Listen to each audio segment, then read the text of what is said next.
Cái mà Vurzwari bung som pakwana chiar chun zomang reng pi ron lu ve le ora mega chuak chu reng pi chuna fiam suka pa berin ho turin atile to chem ni tina kap suka kom chakpa chun nui sakin a teu lo mai an mutui lai hi ka han kai thawa paret ka nei tir thin a te chu ka oi lo lutuk kan nui hak haka reng pi chun naktuk thala in suk chu local vela tin min ron soma a ber khera enga tinge nang ber kherin min ron som an puan ka van shelo em tin ka changa o tun karin khom lo kha isiat ka ring lo renga chu wang chun karon shil che fridge hon pa chuna tia engei zon sadami fridge ha da lo a da nai sia ti sia a da na son tin ka lo shil wat pizza ri la hi sa da thuk ru kwal reng hian oma ka van zong mu om tho tho e tin a zonga kan almera sir chu dap ruk ruka khamo kala ka tang hian a sa da hi la bo thei ngai lawang tin a ron nui suka inin no me lấy về mấy là tin cả hava ô cả lấy về lom tụi nó cả lấy hi tụi lẩu lúc tuka chu lava pizza ri phal lẩu chúng huam sak luka tụi hi om lẩu bur tin anui var vara nak tuk chu a ti zom zat khoya nge kanin suk don tin ka zota diluya kanin sudon group ania kan tam vak don lo chu wang chu nia kal veng ka ti a tia nia ka lo tum don nia ti tur poi mo taka om lo te chuan tin ka changa reng pui chuan a ti tur poi mo ti te chu a kau san le lalpa tan te chuan kalsan ve mai ro I chan pha duai lawang min ti ve nge oi inasa ni dang zong zong an hatlan pai ngai hlei lo tuna takai ron phur em tin kanuya o Krista ka nei china kanun hlui sual kalsanin ka thai to pin Krista le ramtan aram lo zo zel nan ka fe chuak to don tin min changa a thu sei chu ma pana oi lo niang an nui suka o nia kanin shil thale don nia tin ka changa ente reng pui isaka hi eng tiang chin nge huat tin ka zo zom sata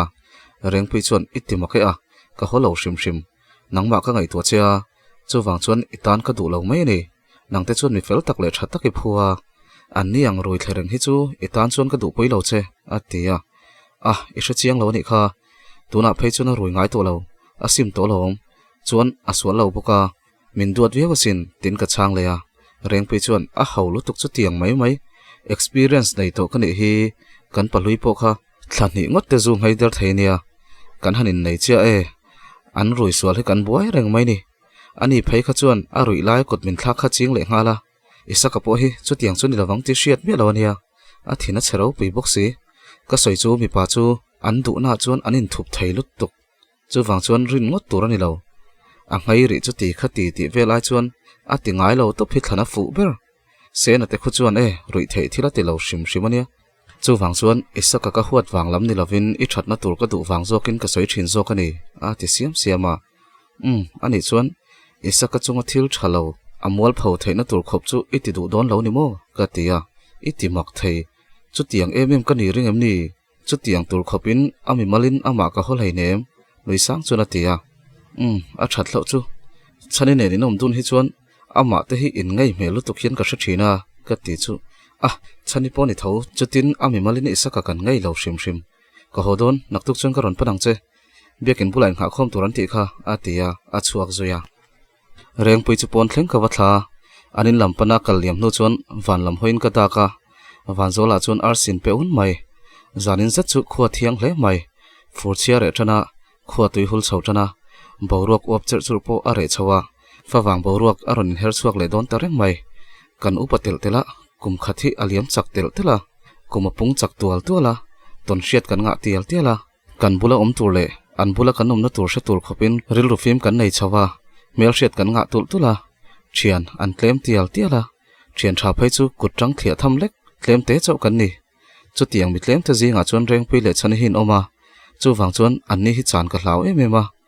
reng pui po isaka chunga thil thalo tak ti tu hi aniang ti ka hlau tak zet chu ti rual chuan arin tul thu sia ril ru buai vek to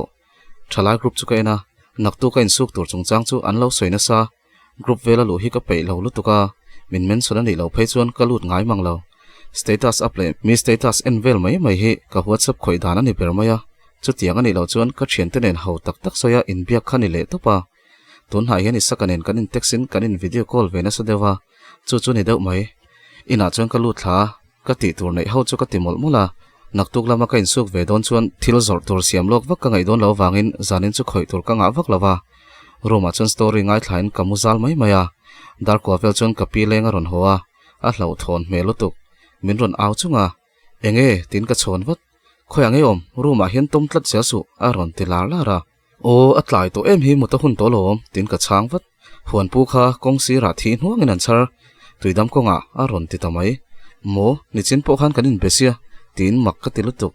kapi chuan tuna dam doin laman lu phui ana viawani ome a ron ti engtin nge ka tiang oi pi engtin ngen char ringot dan tin ka zota ka shebik lo a karbula thi chhongin an charan tia a chaw cheviawaniang a ron ti pi ka hankal veang tin ka slipper chu ka buna ka chi ai veka ka pi chuan engin nge kalang nangma chaw chuan kal su a ron ti zom ve zat o tunen nge kan kal chuanang tin ka chang bak deuh luka inaw emi kol ro inaw manang isakanen pon anin siani lom ni atia e o ni don tak ti pa chuan emi chu ka kola ala ring ral thak zui pi ala thailo ken ka kalmayang te chua ka tum mek lai chuan ka pi chuan e tun lai euram enga omani lom ni euram thlengi te nu pa pon om renga lom a ti ta ka chuan e ani don tak oram enga chu kan be ma sange ti pa chuan ka thlan chuaka oram enga chu lo lameng hlawa thilom zia ka thila e he awazia lo ve ngoi ro kan siamange kei pokaron kal veang tin a tv an lai chu thosana ruma chuan lutin avain siam ve sok soka damdoin lam pan chuan kan tlan chhong hala damdoin kot kan han thlenga min lo om khom lai laya a chung te biak po turan omem oi ma shoi tu te po lo shil ola kuang ne na kan thla ve lo chuan tin orem lian te ho chun lo ti lai laya ming lian a chuan kan shil toy an ron chhodon a chung te phone na tur chu kan shelo atia oram enga chu het takin ka vona ka khur zoi zoya oram enga chuan inti pachang ro thu chiang shet kan watumange engti accident nge ni reng tin min phei phuya ka khup te chu sai loka oram enga kutvon chung chuan ka phei ve zela orem lian a chu oram enga chuan zoi te chuan a awa chu kan thian pa chu accident na viau ne mo tina zota o anin suna angrenga pakhat jok chu a hmuna thi ni kha a rongan buai pui mek tina changa oram enga chuan e anin su ni mo a ti zoi sepa niamole an tlan chak theilu to ka ain khap sen si lawa a nun na chan hi kanom pha fo mai ni hi mani hi film khur maila mi film khur lo zar hi zo thei don khop mai tunami a thi jok po hi a thiam jok kan ti le ngala thiam jok engang ma se nun nan chan to chon a hau der chu ni mai sia a ti chuar chora urem lian ani ain sut pui pa chu eng tin ngen ti tak tin ka zota kortha police station an da ngala ni kha kumthling lo ni ba ka a ruilu to ka a thi jok hi a lir thei bula lo munga ta an va boi pui lai chuan a lo la thoni ome ma se dam doi in an pan pui lai po khan bei sei om chu ni to lo an ti renga a ti chu kain sum zo lo ka mit tui chu tling pama tra chu hok mai ka du an chung te biak po dan kan shibok si lawa a ti chu uram enga chuan a number nei ni lom ni tin min zota ka bung huta urem lian a chuan e a that lo chu eng tin nge inin hriata tin min zota kanin bulloka in a lo lom ti in su de fe chuan ka changa urem lian a chuan e pudar fa pa khaim nin soi a ron ti oni e kan lo ti vat ani chu tha a chuak le to ni lom ni a ti chu mak ka ti lutuk mo a accident na via wan ti mo ka tia tin ka chang vata accident love ani kha chu tu te mo tleirol hawin an lo khoi ni mai thei a tia ka call vata rai ngial ka call nuwa a ron lave chia I thaim tin ka zot ngal vata thae hei ina kom tin min lo changa kapi khan I accident ina viawang khana soya tin ka chang vat na viaw love usang ane na lom kan ni khobula khan accident an oma chu nen chuan an hriat pola niang tin min lo changa o ani chu lau thong tokin damdo ina kan lo chawa tin lai deuh chuan ka changa orem lian te ho chuan min lo en thap boxi kaila chu ka hnuka ul lak lo boxi orem lian te ho chuan min lo en thap boxia kaila hnuka ul lak lo to boxi komsopa howat watang tin ka sik waka kan veng lam pan chuan kan tlan thlanga la huan pu in lu chu kan thlenga o sang le huan pu chun lo thudona an kut len lu chun lo tuam saka oram enga chuan enga tinge engtin nge inin ti paldan ni shim tina zota kan khot lai rol le tuidam tlai rol ho in min lo ti buai lo mole tin u sang chuan a lo chang vata an van zak lo tak kan khuami te chu tu te ngei shem tin ka zot vata u sang chuan kortenau pang ho ka chu ka ria so ram ki ma fa pa te so an thian ho son kong si ra zun lo ina headlight ta kan han chun fu pal kha an lo por dewa no pang ti han zil ka tum kha an lo por talu tuka tuidam laman thian ho an ma ni ang rual tho an lo om pui boka min ron bo ron huka kan han ti leta anin kau khoma min ron ti ron ta vek lom le ati chu oi no pang te te si an pa te poi naw te rual an niang chu ka ti chuan u sang a chuan ani em lo ati muka ora me nga chu lo nui suka ora me nga chuan tun lai rol thar rol ho hi za nan nei to lo lut tuk khopui lam ma ti to ma nak lain thingtang lam hi chu a that hi chu kan la thawiawa ma se hei inzir tir chu kan ngai na sa ni nakin loka kan la mual phau mayang an tha tha chak ber anga hian anin ngaya ayu pa te hi min hne lawang te hi an han tingam towa tharuman lo hne deu ni point mishing michin na an za tur hin shim shim chapole a thin foma kan wai ma shwai tu te hian mana zolbu kan inzil ang deuh khan kum som panga tanga som ni in kar chhovel ho hi zolbuk em chu nei to lo maila wai me run te kan la naya chung huna te chon kau khom se zil na hun le thu thain shil na hun tlom ngai na le tlom na chung chang aya upa za te thleng hian athara in shila inzir tir le chu kan ngai ni tuidam lama ka thian te po shil tur ani chu ti in a soi char chara kalau zu khosan teng chu ti le chhuwa chu ruala u sang a chuan keipo kan honge no pang ho chu naktuk lama an chung te kan shil do nia kha keima wangin i tor ve pha waka ti in a chuak non nula isaka chu a hliam vel chu ana savak lawa dam doi te kan hoi saka imak idam man lo reng reng tin ka hawa o kha te chu u sang a khan no pang ho wa zila tum kha an lo hlau lo na sa sia an lo chil ta hrep sia tum lo devin ka tlan chuak lo tin a noi suka engtin nge lo thel tu cheu an mem ni tin ka zot le a om lo ve ka motor chunga ka da ka pistol kha kala chuaka an tlan dar ta ve ka ni kha eng poni se min ngai to su kanalawa u sang a kha ana viawang an tum ron shep shep maya amala kha khotwal mi ni na zona ain thlasungin azak eme maile ngala ain thiam lo lutuka chon kaban hi thip dawa lo toy te a tin anui suka khapeng ton nge ni in sual ti vela hin lo tel ve man zia ipana hriat vai chono tin nirsak chona ban chu ka toy saka ka chem saka ka han chem chia chu adam hal vek tin anui suka a oi omlo tin ka benga anania tin a then chak chaka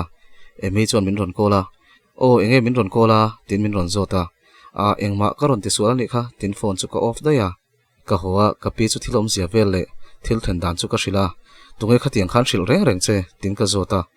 o ipizingi ati chu ka ngei lutuk oi a ber khera ani thu soi te chu za som kwa pa kwa do tania za pakhat po chu rin hal bur lo tur mi khuv han ti mang ang zo zai to tak em social media te mang thiam phai se chu dam lo na deuh chu a thi tir zung zung in ania karin ni thil hi hrechiang mang lo hian a soi vak zel mai tin ka phun hluka atu khuawara kaushan thalai group a chuan kalkhom na turan om to thu chu an soi sap sap hloma kan han en chu kan group a chuan sena lo om ve reng kan siam lak lo to boxi engwanga sena hi kan group a om ve ringut nge ni reng pui chu ka kol ngala sena tel ve don wanga ni mo min ron tur sek ni tin ka vin hlara chulamani lo atel don ti po tukin khan ka hre ve chi a ron ti chu ka oi lo lutuk ka oi lo ise om e mai tin kan hiala ani lo tak tak an han ol ri sia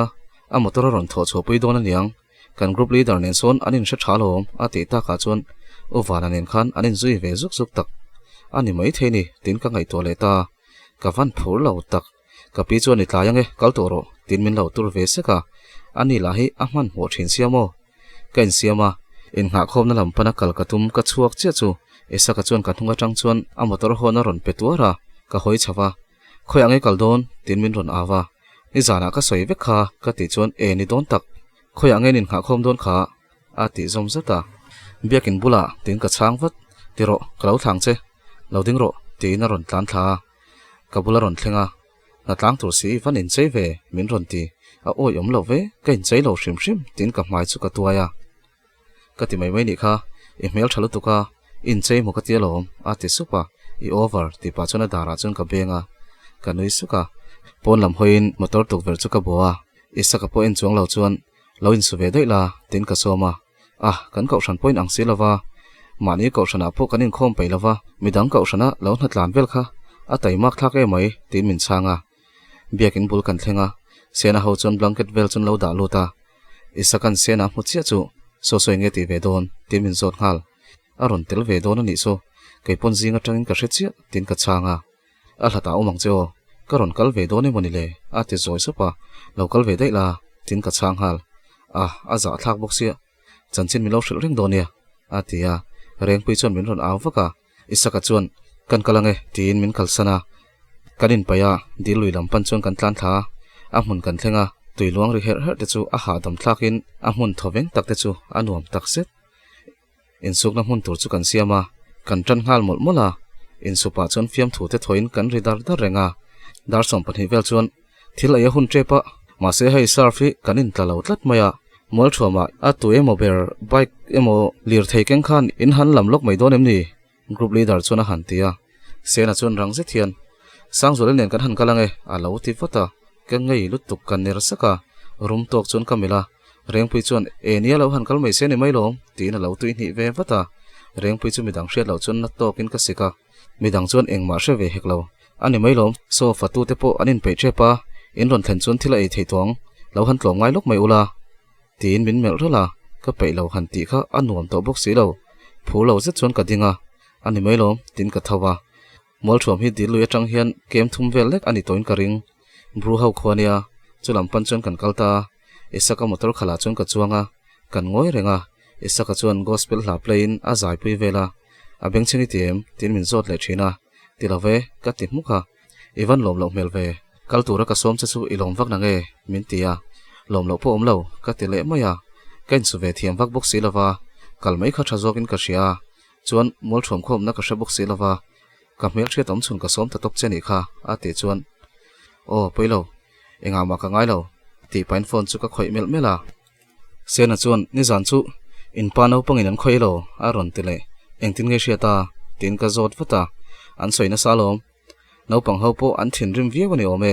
a chapo dewani ibel pa khachu tin anui suka energy drink monster churon phorin idu vem ati zoi sepa du velove tin ka chang le kha in du lo pon min lo hon lok mai ti pain min ron pe ya ka hon saka in du lo tak tak mo adang alo mania ati le a du lo ve thlen wat le tle wat ka du ka tia ilung oi lo mele tin anui suka chu tiang eng ma om lo kong kha uluk deuin en ro mol thom khwa hi christian tam tak om to ma se christian lo po tam tak hin lo ma zu pon la zuar ve na sa kan khomi zu in thin tam tak in zulak na na an man thin ania an downtown ve ni hi chu wang chuan roi chunga bike ron khal le motor ron khal chak deuh deuh to thu ta hlom kong azim si tin ka hrila lausu motor khal ta chu ka thiam lutuk in pa in sual chu a hne vak na nge a porang ai na lo pa vak lo em ni a ti le a an tamaniang thian ho an nia chu lawa a thiam lo poni lo ushangan naute tia zila tum kha an lo huwa chu wang mai mai lom ushangan han soi sa kha tuimo anglo takin huai sen taka a thian chan chu thlanga midang hne na dot manga report kwal vel lovin awa chan ngala ni kha ma se an soi sana lem lo niang an dam khop mai tin mai nei deuh chon ka changa sena chu anui hak haka boina nei ngun dana hian fel takani lo ti hi chu hriat apa te khi an hausa viau niang chumo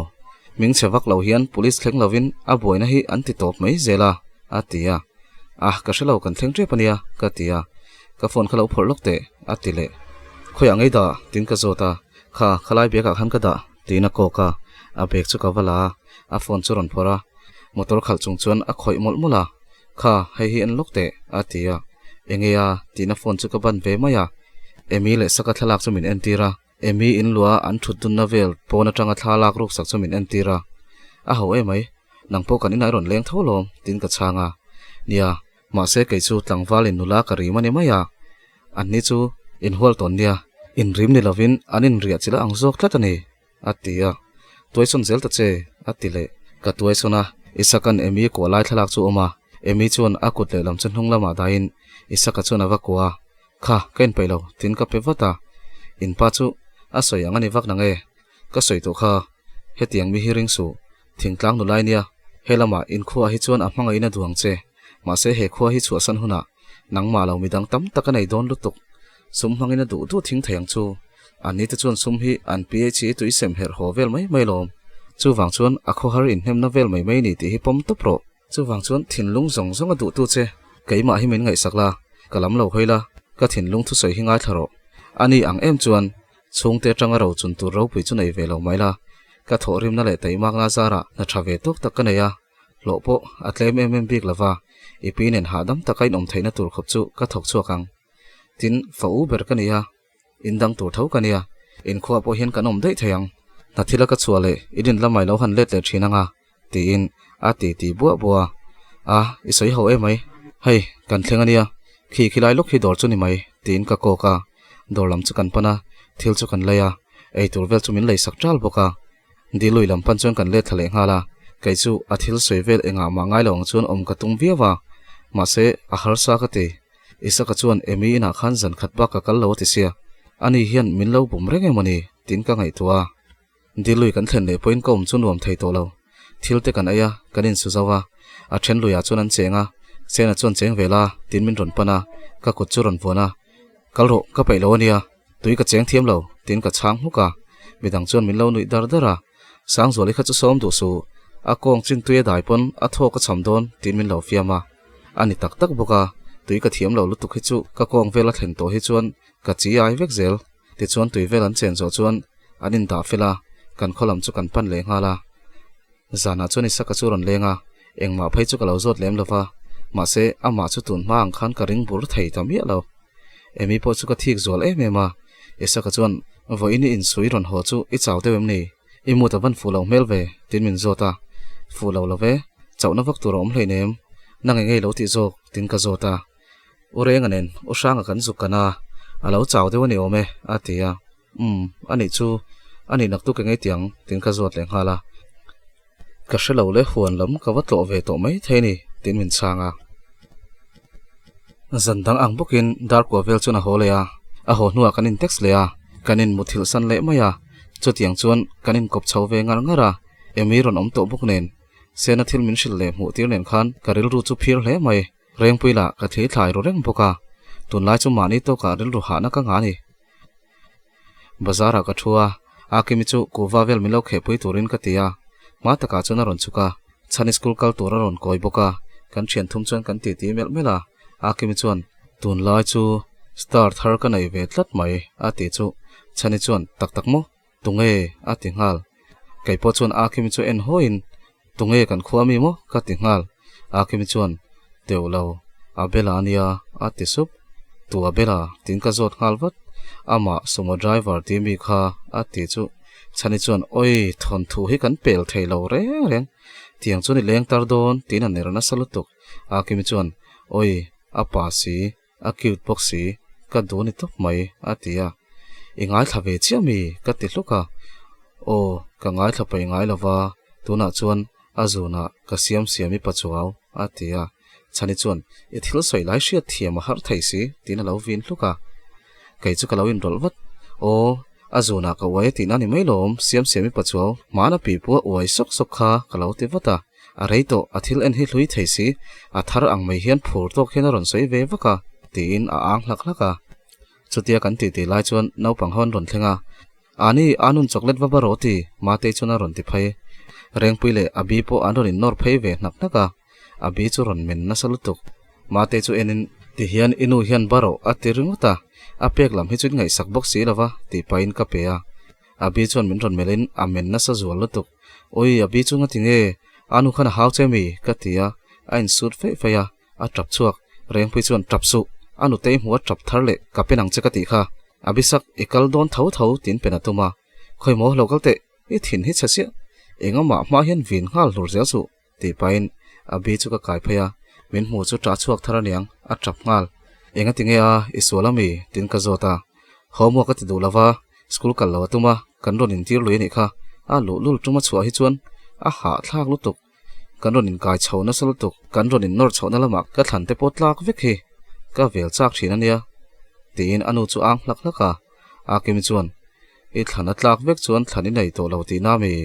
vel chak po ngai to lo hi I ron vel chho char to hi tin lo hnial oi ini nom tin akim chu vin leta khoi hei ka pe chenga ma te nen kal ro tin ka thlema ei tur chu ka pe a ma te nen chuan anin zui phaya ti khan engama ma hian vin vak zel lo la tin reng pui chu ka hawa oi tho tlai nen school kal turin kan siama an han sual an han koi soi kwal vel hi chuan mo ka zai dam na hian atlin thin ngang lo ni tin anuya akim chuan asiam le san suwa che hin ol sama a en kol lam hin thiam bok si lo atia kan nui hak haka reng pui chuan ka ho ngal don choi mun kala ti fel lo tina chuk le ngala chani po chuan kai po kan kalange ka tlai don ente akim raute khi khian akim chu mel chu zia ve renga tinia mi soi ka ria atia akim chuan ani soi chu chu em ni la riat ka mel te hi chu a zia ve renga lom do ta soi lo chu huat tur pom lo chu atia ka lo nui suka oi chu tianga huat tura lam ka soi lo duro ani po single raito atia oi chu tia a chuang in fom khom ringot ka du teu lo kal mai te tin nui suk chuna changa chani chuan tikha chuan e ka soi pai lo tina kal nal nala akim chuan min mel rolin oi min mang an pui tu ten cheve deuh min han ko mu thin he chu min ti mang ang zual kan du ve deuh te la hian bial nu hi an lo nei fir hloma kei chu khovel hi reset popa in than that le ka du ati muala ininom idu tuini kha tin ka changa min en la ka upato du tui rol ka ni to lom oi ka thian kom du zong le ka kum hi ain mil to lo tin anuya kan ti zela kan nui le hak thin bazar lama tang chuan nang ni panhin om dun to hi chuan eng mo hau deuh hin soya pakhatin muang to kina soya pakhatin ilo nui pui ang duaya khatia hau taka nui duai reng lo khan pasal nei to ro an ron ti le ringot akim chuan nui suk chungin an thiat phak lo tok velin le ringot zela nang ni po pasalin nei rei to then ru ati chu ininom ka tai na kaning kanui pai lo tin ka benga kan nui le ara nuya kal lak lo to hi chuan kan he titlat zel pan na chu kan rola min dor tun ron kal ve neu renga dar som pan hi le chan ve velania so mi te dora chun thil kan vai zuaya pikho mi chu kan dor min lo en sak tur chuan kan vatia akim chuan ka du za ka yang ka om pui man che a du chu order atuma voina ka hlep tur zong ei zo vek don tin lam tlem deuh tur chuan ka hrila oi ka poi sign ka lei bel mayang rice half ti vel ka rila ti tram sut chaw hi satui lei them ati zom zata o the tin phur tak chuan an lo changa thil kan ei zawa ka dor te a chuan kan phaya emi le tho poinu chun ron kal ve hlola emi chuan khwalum lu tuka ice cream aya i local vur ron ei chin ka duwa a ron te khera ron ei ro tin ka chang maya kha polythene ne tho pui te khilak ke pila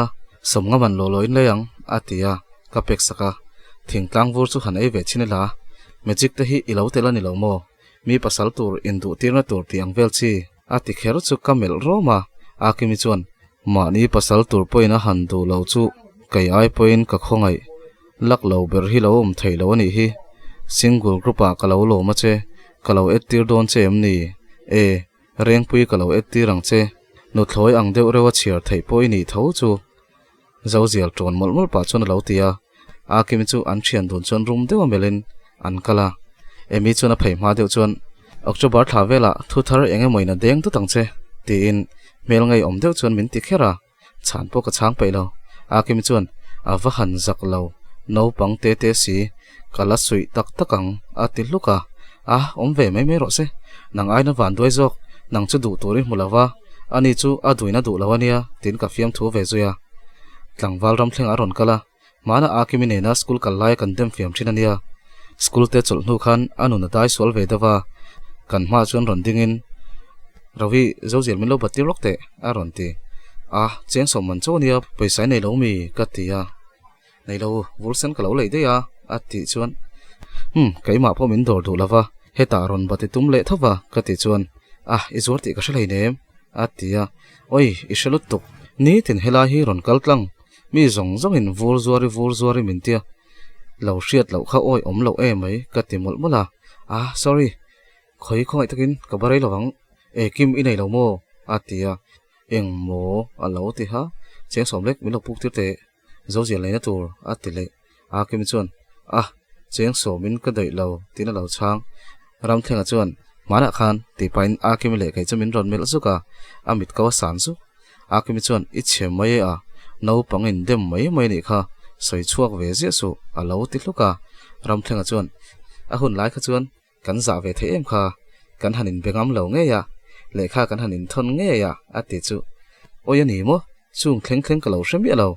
soila zojil chu ka batti rang che ka tia a kimi chuan a tu lo poisai puk donia alo ti ve bok khoi min pe ma sa atia a kimi chuan poisa mai si lawa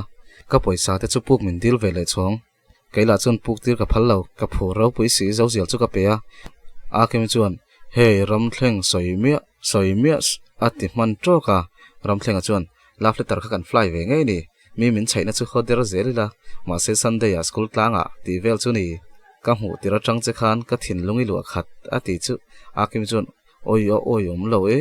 chutin ko ti lo aron ti ngal ram thlenga chuan ka file mi ka han lang o ati tamai akim chuan oi da tha tin an nirna salut tuk ram thlenga chuan da tha e ali mom ve mai lom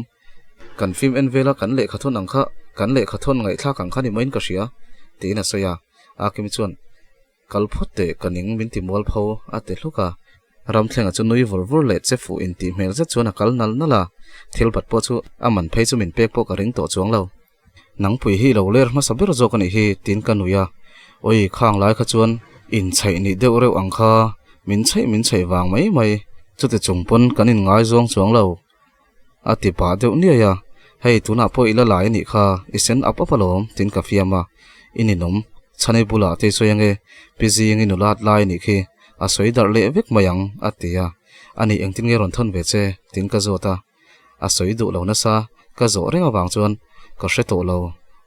nang chau hi ka duini ka nei chun lo ni ta che ti vel nin ka hria atia ka nui vaka bazar nu hawn ron hoi thapa kanin ena kan ngoi le huk akim chuan oi anei chun khalo ni ta tak takila a re thai om anei tu re thai bok anei chun re thai bok kan lo kal thuyang ti lo om hle mai ati chu kan nuya zanania september thla eng chu moi to hle mai akimite na thil da pan ka chho zoya akiminu le pa hi na thila wangin anjin na zan khat le kan riak dona thenomin nei te ten ni wangin a hlaw lem lova ron riak ro ka ti point zanin chu enge ni hriat ni a ron riak tu mi lo ani chon ka hodona nia isaka po urengan lui kalpuya soma usanga te nei nan kala dar thum vela kan ron ho chawangan ti he pa hi tangwa senior le pathloi de urewa ko ma a om ho vek don tin kanuya akimi chuan anin me ka ti tin min nuya tataka an ril ru thatala lom tin ka changa a tlai deuh to wang chuan ka chuk sana akimi po chu lut ngala keipo ho turin ka chuk ve ngal akimi chuan aru matang chuan min ron awa lo chho le lok te aron tilala ahman mo mel boxi anin himi zopa in chong chiara chong ni nia arum hi chunga oma enge moni le ta tin man mo deuh chuan ka chawa kongka chu ka pot waka lo hong ta si che hei kongka in kal ta thi ka lo lut thei lo tin ka awa akimi chuan a that lo chu kongka pui kha ka kal le kal lo ka hrelawa ka thau thlapai to si lawa ka ron aw che ni kha a ron ti chu ka vom don che he nu zoi lu tu khi chu tin ka phun hluka ka kal nal amut na bula tanga min ron aw le po chuan ka hoi du lo he nu hi chu a phak to khi chu na ngai om ve ni tin ka phun thanung nunga in ka thlenga ka pi chu lo mo to a pon lama thil phau kan seng mai lo enin ka chuak le loka isaka in zona chon mai che che lam pang chu ka muleya khinu khi ni shim uram enga sei chu reng pui ni lo sham ro tin han fia ka tuma isaka in hnung lama chona lut phaya bek duma khai phai bok thom dim deuh chon ka zui chawa aron let le zuka min human te ulutuk get bula chon ka bi ro hala thoma hriang ni a hoi khwal hreka a thil khai nen chon tukver ke lama bok chuna let phai leya tukver ke chu isaka kha siam tharo ka ti ala siam thalo niang thom dim thayang ber chuan ka zui phai le den a ole khati zong khani le sila nga thatu zong te chunga kaloma chuan thin rim hlura min lo ngak ten om ti ka hria chuanin karon da tharanga toy ti wanga thin rim hlur le turin oma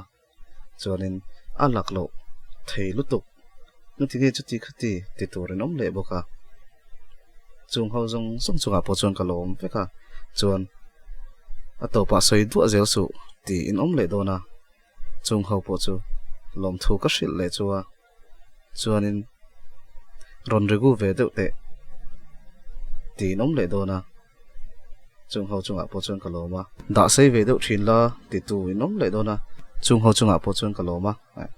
eng police se min lo hai pa min lo lai saka min lo share sak lai thau torin ka som cheu ni thank you very nice o nei to ya o ri gu a goodbye vek o